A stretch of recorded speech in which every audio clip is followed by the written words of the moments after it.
Hello students, electrostatics के part 14th video में आपका स्वागत है।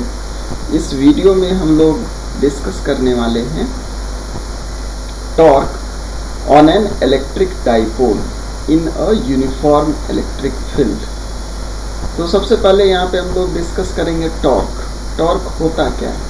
तो टॉर्क किसी भी ऑब्जेक्ट को रोटेट करने के लिए नेसेसरी है। जैसे कि ये अगर हमारा रॉड है तो इस रॉड को रोटेट करने के लिए हम लोग को टॉर्क चाहिए, जिसे कि मोमेंट ऑफ फोर्स भी कहते हैं।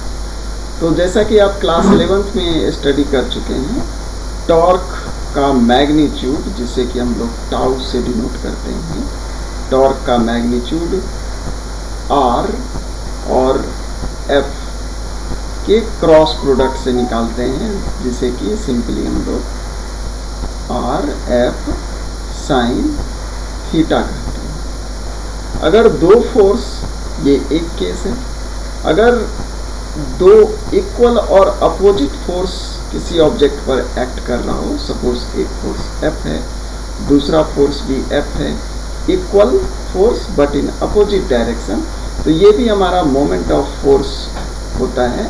तो इस सिस्टम में टॉर्क निकालने का टेक्निक है torque is equal to force और दोनों के बीच का परपेंडिकुलर डिस्टेंस। अगर ये परपेंडिकुलर डिस्टेंस, ये अगर परपेंडिकुलर डिस्टेंस है तो F इंटू एल।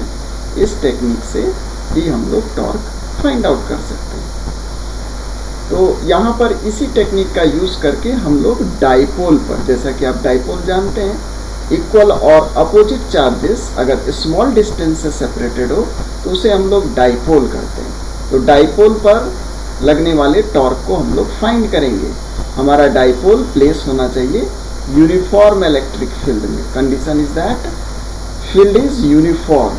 तो जैसा कि आप जानते हैं, यूनिफॉर्म इलेक्ट्रिक फील्ड को हम लोग पैरेलल लाइन से शो करते हैं, जिसके बीच का स्पेसिंग सेम रहता है, और इलेक्ट्रिक फील्ड का magnitude as well as direction in this space will remain same. ना तो मैग्नीट्यूड में चेंज आएगा, ना तो डायरेक्शन में चेंज आएगा। तो यहाँ पे एक हम लोग सिंपल सा केस कंसीडर करेंगे। हमारे पास एक डाइपोल है, तो डाइपोल में डेफिनेटली हमारे पास इक्वल एंड अपोजिट चार्जेस होंगे। So there is minus Q and plus Q charges, और दोनों के बीच का सेपरेशन है 2L। और ये जो डाइपोल है, this dipole is placed in a uniform electric field. Means electric, इस रीजन में ना तो इलेक्ट्रिक फील्ड का मैग्नीट्यूड में चेंज है, ना तो डायरेक्शन में चेंज है। Direction and magnitude is same through out, that's why it is called uniform electric field. तो सबसे पहले हम लोग प्लस क्यू चार्ज पर लगने वाले फोर्स को फाइंड करेंगे। जैसा कि आप प्रीवियस लेक्चर से जानते हैं कि अगर कोई पॉजिटिव चार्ज इलेक्ट्रिक फील्ड में प्लेस्ड हो तो उस पर फोर्स लगता है Q इंटू ई। ये फॉर्मूला है इलेक्ट्रिक फील्ड के लिए, आप फॉर्मूला देख चुके हैं। Electric field is force per unit charge. तो यहाँ से अगर आप फाइंड करेंगे then F is equal to Q into E आएगा। और अगर हमारा चार्ज पॉजिटिव हो, Q इज पॉजिटिव, तो फोर्स का डायरेक्शन इलेक्ट्रिक फील्ड के डायरेक्शन में होगा। तो सो इस प्लस Q चार्ज पर जो फोर्स अप्लाई होगा वो QE होगा in the direction of electric field, means इस डायरेक्शन में फोर्स अप्लाई होगा। सिमिलरली जो हमारा निगेटिव चार्ज है दैट इज माइनस क्यू पर भी फोर्स Q इंटू ई एक्ट होगा, बट अगर यहाँ पे माइनस साइन आप पुट करेंगे तो ये जो डायरेक्शन होगा, तो direction will be opposite to electric field. Electric field के डायरेक्शन के अपोजिट होगा, क्योंकि एक अपोजिट वेक्टर होगा। तो due to negative nature of charge, second charge पर हमारा जो फोर्स लगेगा वो फोर्स इलेक्ट्रिक फील्ड के अपोजिट डायरेक्शंस में लगेगा।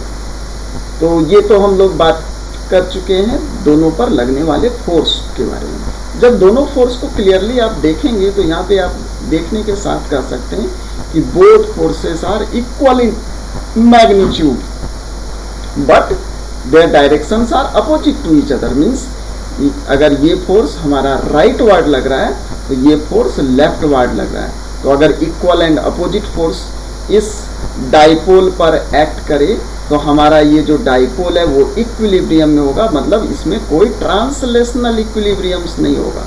लेकिन ये इसे रोटेट करने का कैपेबिलिटी रखता है। जैसे ये हमारे पास एक पेन है, इस पर एक फोर्स इस डायरेक्शन में लगे और एक फोर्स जस्ट अपोजिट डायरेक्शन में, इस डायरेक्शन में लगे, तो ये फोर्स, ये जो इक्वल एंड अपोजिट फोर्स है, जिसे कि हम लोग कपल ऑफ फोर्स या मोमेंट ऑफ फोर्स से जानते हैं, तो ये इसे रोटेट करके अपने अलोंग अलाइन करने का कैपेसिटी रखता है।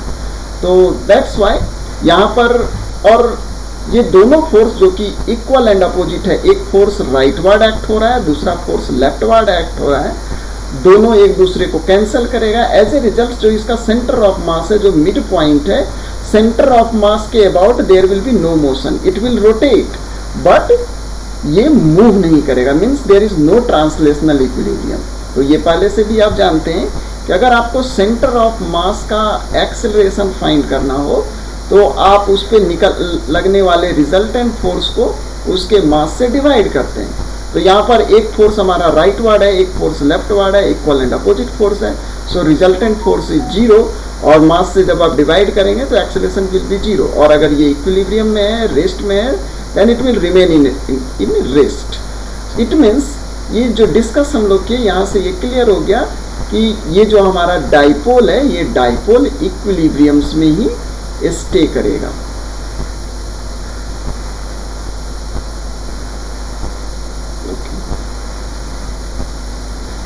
तो यहां पर जो हम लोग डिस्कस कर चुके हैं, the force of magnitude QE acts opposite to each other and hence net force on the dipole due to external uniform electric field is 0।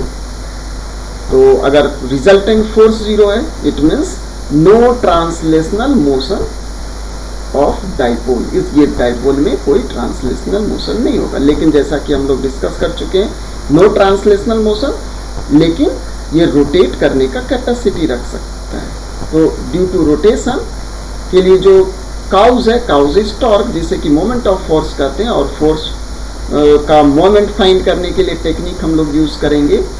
यहाँ पर दोनों हमारा equal and opposite anti parallel force है, तो किसी भी फोर्स का magnitude और दोनों के बीच का परपेंडिकुलर डिस्टेंस का रिक्वायरमेंट होगा।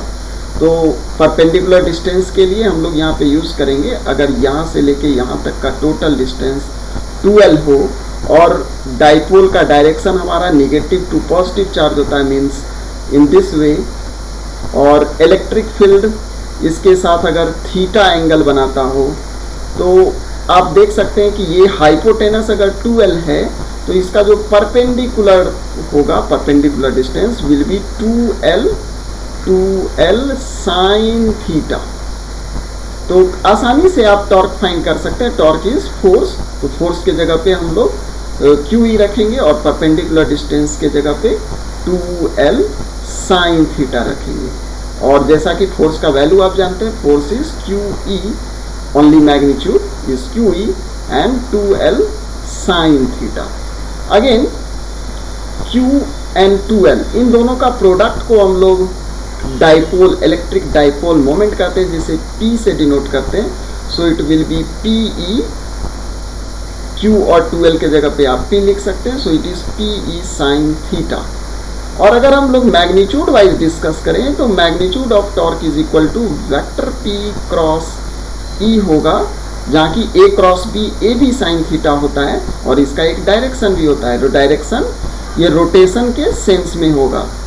तो रोटेशन के लिए आप क्या करेंगे, वेक्टर P के अलोंग, सपोज करिए ये हमारा डाइपोल है, तो वेक्टर P के अलोंग आप अपने राइट हैंड को प्लेस करेंगे और इलेक्ट्रिक फील्ड के अलोंग आप अपने फिंगर को टर्न करेंगे। तो यहाँ पर हमारा इलेक्ट्रिक फील्ड इस डायरेक्शन में है, तो आप यहाँ पर हैंड को रखेंगे और हैंड को रखने के बाद इलेक्ट्रिक फील्ड के डायरेक्शन में इसे रोटेट करेंगे। तो जो टॉर्क का डायरेक्शन है, वो टॉर्क का डायरेक्शन इसे इस डायरेक्शन में, आपके डायरेक्शन में टॉर्क का डायरेक्शन मिल रहा है। तो सिमिलरली यहाँ पर हमें टॉर्क का मैग्नीट्यूड P क्रॉस E मिलेगा और डायरेक्शन फाइंड करने के लिए, एक्सिस ऑफ रोटेशन फाइंड करने के लिए हम लोग वेक्टर P के अलोंग अपने राइट हैंड को प्लेस करके इलेक्ट्रिक फील्ड के अलोंग अपने फिंगर्स को टर्न करेंगे। तो इस केस में हमारा जो थंब होगा वो इनटू द जो हमारा स्क्रीन है, स्क्रीन के अंदर होगा। इट मीन्स ये हमें क्लॉकवाइज रोटेशंस प्रोवाइड करेगा। तो हमारा ये जो डाइपोल है वो क्लॉकवाइज इस डायरेक्शन में रोटेट करने का, इस डायरेक्शन में रोटेट करने का कैपेबिलिटी रखेगा ड्यू टू दिस टॉर्क। तो यहाँ पे हम लोग ये डिस्कस कर चुके हैं कि ये एक रोटेशन फील करेगा और यहाँ पर कपल ऑफ फोर्स के कारण, however the forces are along different lines of action and constitute a couple। तो इक्वल एंड अपोजिट फोर्स अगर सेपरेटेड और स्मॉल डिस्टेंस है तो उसे हम लोग कपल से भी जानते हैं। Hence the couple will rotate and experience a torque। और टॉर्क फाइंड करने के लिए हम लोग इलेक्ट्रिक फोर्स और दोनों पैरेलल फोर्स के बीच, जो कि एंटी पैरेलल फोर्स है, उसके बीच का परपेंडिकुलर डिस्टेंस फाइंड करेंगे। इलेक्ट्रिक फोर्स हमारा QE होगा और दोनों के बीच का perpendicular distance 2L sin theta होगा, जैसा कि हम लोगों ने पहले डिस्कस किया है। इसी को हम लोग वेक्टर फॉर्म में torque is equal to P cross E लिख सकते हैं। Magnitude is given by P sin theta और डायरेक्शन के लिए हम लोग राइट हैंड थंब रूल का यूज कर सकते हैं। सो और यहाँ पर डायरेक्शन क्या है? Direction of torque is perpendicular and into the plane containing P and E। और स्टूडेंट्स इसका SI यूनिट इसके फॉर्मूला से आप आसानी से निकाल सकते हैं। SI unit of torque is newton metre. तो टॉर्क का SI यूनिट होप सबको पता है। तो टॉर्क हमारा फोर्स और दोनों के बीच का डिस्टेंस है। फोर्स का यूनिट न्यूटन और परपेंडिकुलर डिस्टेंस का यूनिट मीटर होता है। So definitely its unit is newton metre. Homework में आपको बताना है what will be the dimension of torque. Dimension of torque ये आपको फाइंड करना है।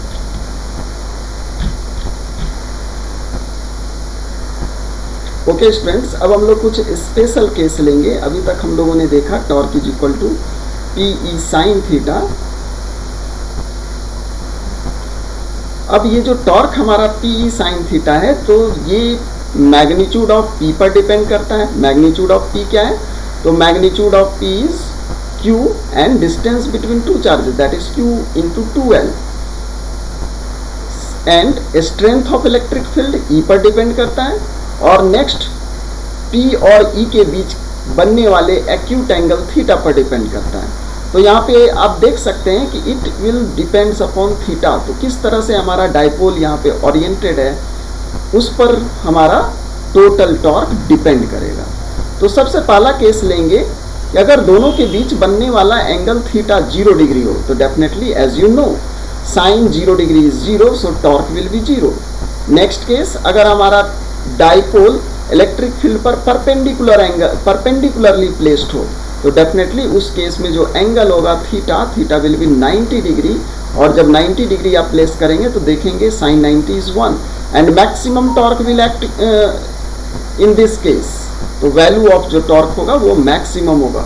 लास्ट केस अगर हम देखें, जब हम इसे अपोजिट प्लेस करें, हमारा इलेक्ट्रिक फील्ड इस डायरेक्शन में, लेकिन हम लोग डाइपोल को 180 डिग्री के एंगल पर रखें, that is anti opposite to each other, तो उस केस में साइन 180 का वैल्यू भी 0 होता है। तो अगेन टॉर्क विल बी 0। तो होप स्टूडेंट्स इस लेक्चर्स में आप समझ रहे होंगे कि किस तरह से हम लोग टॉर्क फाइंड करते हैं और टॉर्क हमें रोटेशनल कैपेबिलिटी प्रोवाइड करता है। तो इस टेक्निक का यूज करके नेक्स्ट लेक्चर्स में हम लोग वर्क डन फाइंड करेंगे टू रोटेट। सपोज ये हमारा डाइपोल है तो इस डाइपोल को रोटेट करने के लिए, सपोज ये थीटा एंगल पर प्लेस्ड है तो फर्दर किसी दूसरे एंगल पर रोटेट करने के लिए डी थीटा एंगल से रोटेट करने के लिए कितना आपको वर्क डन करना होगा, ये नेक्स्ट लेक्चर्स में हम लोग फाइंड करेंगे। Till then thank you students.